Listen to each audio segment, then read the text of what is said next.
ಇಷ್ಟು ಬಿಸಿ ಇರುವ ಬೇಸಿಗೆಯಲ್ಲಿ ಆಕಾಶದಿಂದ ಐಸ್ ತುಂಡುಗಳು ಬೀಳೋದು ಹೇಗೆ ಸಾಧ್ಯ ಅಂತ ನಿಮಗೆ ಯಾವಾಗಲಾದರೂ ಅನಿಸಿದೆಯಾ?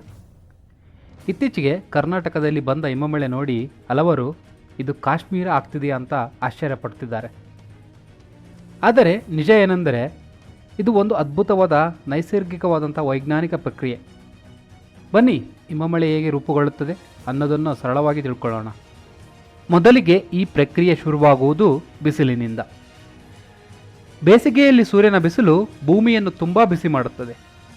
ಆ ಬಿಸಿ ಭೂಮಿಯ ಮೇಲೆ ಇರುವಂಥ ಗಾಳಿಯನ್ನು ಬಿಸಿಯಾಗಿ ಮಾಡುತ್ತದೆ. ತೇವಾಂಶವನ್ನು ಹಿಡಿದುಕೊಂಡು ವೇಗವಾಗಿ ಮೇಲಕ್ಕೆ ಏರುತ್ತದೆ.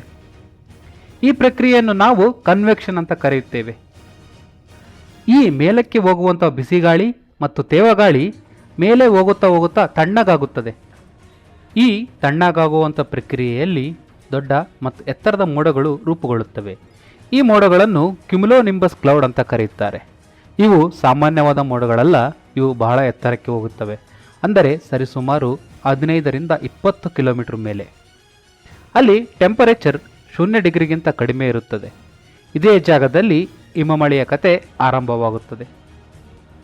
ಈ ಮೋಡದೊಳಗೆ ಇರುವಂತಹ ಸಣ್ಣ ಸಣ್ಣ ನೀರಿನ ಹನಿಗಳು ಬಲವಾದಂತಹ ಗಾಳಿಯ ಹೊಡೆತಕ್ಕೆ ಮತ್ತೆ ಮೇಲಕ್ಕೆ ತಳ್ಳಲ್ಪಡುತ್ತವೆ. ಮೇಲೆ ಇರುವಂತಹ ತೀವ್ರವಾದಂಥ ಚಳಿಯಲ್ಲಿ ಈ ಹನಿಗಳು ತಕ್ಷಣ ಐಸ್ ಕಣಗಳಾಗಿ ಮಾರ್ಪಡುತ್ತವೆ. ಈ ಸಣ್ಣ ಐಸ್ ಕಣಗಳನ್ನು ನಾವು ಗ್ರಾಫೆಲ್ ಅಂತ ಕರೆಯುತ್ತೇವೆ. ಆದರೆ ಕತೆ ಇಲ್ಲಿಗೆ ಮುಗಿಯುವುದಿಲ್ಲ. ಈ ಐಸ್ ಕಣಗಳು ಗಾಳಿಯ ಬಲ ಕಡಿಮೆಯಾದಾಗ ಕೆಳಗೆ ಬರುತ್ತವೆ. ಅಲ್ಲಿ ತೇವಾಂಶ ಇರುವಂಥ ಭಾಗದಲ್ಲಿ ಹೊಸ ನೀರಿನ ಲೇಯರ್ ಅಂಟಿಕೊಳ್ಳುತ್ತದೆ. ಮತ್ತೊಂದು ಬಾರಿ ಬಲವಾದಂಥ ಗಾಳಿ ಬೀಸಿದಾಗ ಮೇಲಕ್ಕೆ ತಳ್ಳಲ್ಪಡುತ್ತವೆ. ಮತ್ತೆ ಅಲ್ಲಿ ಅವು ಫ್ರೀಸ್ ಆಗುತ್ತವೆ.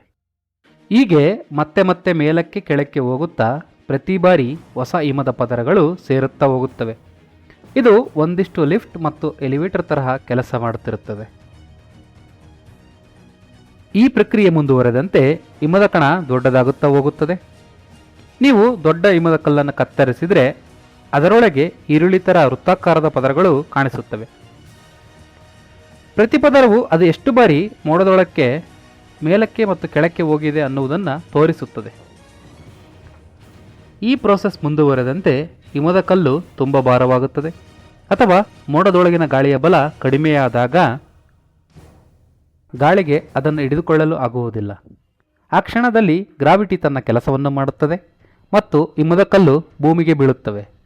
ಇದೇ ನಾವು ನೋಡುವಂಥ ಹಿಮಮಳೆ ಅಥವಾ ಆಲಿ ಕಲ್ಲು ಮಳೆ. ಭೂಮಿ ಮೇಲೆ ಬೀಳುವ ಹಿಮದ ಗಾತ್ರವು ಗಾಳಿಯ ಬಲದ ಮೇಲೆ ಅವಲಂಬಿತವಾಗಿರುತ್ತದೆ.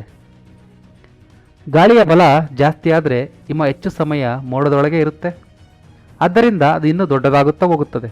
ಕೆಲವು ಸಮಯಗಳಲ್ಲಿ ಹಿಮವು ಚಿಕ್ಕದಾದಂತಹ ಬಟಾಣಿ ಗಾತ್ರದಲ್ಲಿರುತ್ತದೆ. ಆದರೆ ಇನ್ನು ಕೆಲವು ಬಾರಿ ಫುಟ್ಬಾಲ್ ಗಾತ್ರದಲ್ಲಿರುತ್ತದೆ. ನೀವು ಈ ಪ್ರಕ್ರಿಯೆಯನ್ನು ಇತ್ತೀಚೆಗೆ ಬಂದಂತಹ ಆಲಿಕಲ್ ಮಳೆಯಲ್ಲಿ ನೀವು ಗಮನಿಸಿರಬಹುದು. ಗೆಳೆಯರೇ, ಇನ್ನೊಂದು ಕುತೂಹಲಕಾರಿ ವಿಷಯವೇನೆಂದರೆ ಮಳೆಗಾಲದಲ್ಲಿ ಆಕಾಶವು ಹಸಿರು ಬಣ್ಣದಲ್ಲಿ ಕಾಣಿಸ್ಕೊಳ್ತು ಅಂದರೆ ಅದು ಭಾರೀ ಹಿಮಮಳೆಯ ಸೂಚನೆ ಆಗಿರುತ್ತದೆ. ಏಕೆಂದರೆ ಮೋಡದೊಳಗಿನ ಐಸ್ ಕಣಗಳು ಬೆಳಕನ್ನು ವಿಭಜಿಸುವುದರಿಂದ ಈ ರೀತಿಯಾದಂಥ ಹಸಿರು ಬಣ್ಣ ನಮ್ಮ ಕಣ್ಣಿಗೆ ಗೋಚರಿಸುತ್ತದೆ. ಹೀಗಾಗಿ ಇದು ಕಾಶ್ಮೀರ ಅಲ್ಲ, ಇದು ಪ್ರಕೃತಿಯ ವಿಜ್ಞಾನ. ಬಿಸಿ ದಿನದಲ್ಲೇ ಆಕಾಶದೊಳಗೆ ಐಸ್ ತಯಾರಾಗುತ್ತಾ ಕೊನೆಗೆ ಭೂಮಿಗೆ ಬೀಳುವುದು. ಇದು ನಿಜವಾಗಿಯೂ ಅಚ್ಚರಿಯ ಸಂಗತಿ. ನಿಮಗೆ ಈ ಮಾಹಿತಿ ಇಷ್ಟವಾದರೆ ವಿಡಿಯೋಗೆ ಲೈಕ್ ಮಾಡಿ ಮತ್ತು ನಿಮ್ಮ ಸ್ನೇಹಿತರೊಂದಿಗೆ ಶೇರ್ ಮಾಡಿ. ಹಾಗೂ ಇಂತಹ ಇನ್ನಷ್ಟು ಆಸಕ್ತಿದಾಯಕ ವಿಷಯಗಳಿಗಾಗಿ ನಮ್ಮ ಚಾನಲ್ ಸಬ್ಸ್ಕ್ರೈಬ್ ಮಾಡಿ. ಧನ್ಯವಾದಗಳು.